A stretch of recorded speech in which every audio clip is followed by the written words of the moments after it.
தேவனுடைய பரிசுத்த நாமத்திற்கு மகிமை உண்டாவதாக. இந்த காலை வேளை உங்கள் அனைவரையும் ஆண்டவராகிய இயேசு கிறிஸ்துவின் இன்ப நாமத்தில் உங்களை அன்போடு வாழ்த்தி வரவேற்கிறேன். விண்துளிகள் வாயிலாக இந்த நாளில் சந்திப்பதிலே மிகுந்த மகிழ்ச்சி அடைகிறேன். சங்கீதம் 56:8 வாசிக்கிறோம். என் கண்ணீரை உமது துருத்தியில் வையும், அவைகள் உம்முடைய கணக்கீர் அல்லவா இருக்கிறது என்று தாவீது பக்தன் கூறுகிறார். நீங்கள் பூமிக்கு சென்று எனக்கு விருப்பமான பொருளை கொண்டு வாருங்கள் என்று தேவன் 2 தேவதூதர்களும் கூறினார். தூதர்கள் இருவரும் பூமிக்கு சென்றார்கள். தேவனுக்கு விருப்பமான பொருளை சேமித்து கொண்டு திரும்பினார். அப்பொழுது பரலோக வாயிலில் நின்று கொண்டிருந்த மற்றொரு தூதன் அவர்களை பார்த்து, நீங்கள் கொண்டு வந்துள்ள தேவனுக்கு விருப்பமான பொருள் என்ன என்று கேட்டான். அவர்கள் ஒரு கண்ணாடி பொட்டியை காட்டினார்கள். அவன் அதற்குள் என்ன இருக்கிறது என்றான்.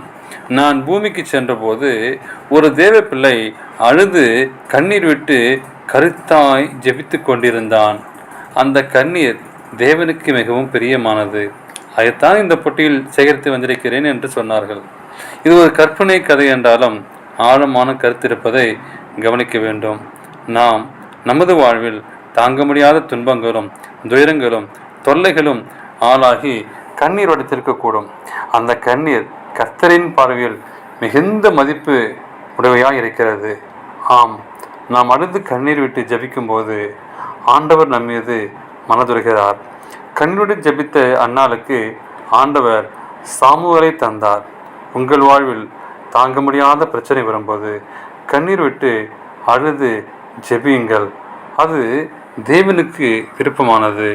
அந்த மதகரை மரியாள் இயேசுவின் பாதத்தில் பூசிய பரிமள தைலம் அவருக்கு விருப்பமாக இருந்தது போல உங்கள் கண்ணீரும் நமது ஆண்டவருக்கு விருப்பமானது. ஆண்டவரை ஏற்றுக்கொண்ட பிள்ளைகள் சத்தியத்திற்காக வாழும் வாழ்க்கையில் தொல்லைகள் நிச்சயம் உண்டு, பிரச்சனைகள் உண்டு, போராட்டம் உண்டு. எனினும் நான் ஜெயித்து சிந்தும் ஒவ்வொரு கண்ணீர் துளிகளும் ஒவ்வொன்றும் ஆசீர்வாதமாக தேவன் அதை மாற்றித்தர நமக்கு ஆயத்தமாக இருக்கிறார். அவைகள் நன்மையாக மாறும். ஆண்டவர் அதை ஆசீர்வதித்து கொடுப்பார். அப்படிப்பட்ட எல்லா கண்ணிலையும் ஆண்டுடைய கணக்கில் இருக்கின்றன. தேவனுடைய சமூகத்திலே ஒப்புக்கொடுங்கள். தேவன் தாமே உங்களை ஆசீர்வதிப்பாராக. ஆமேன்.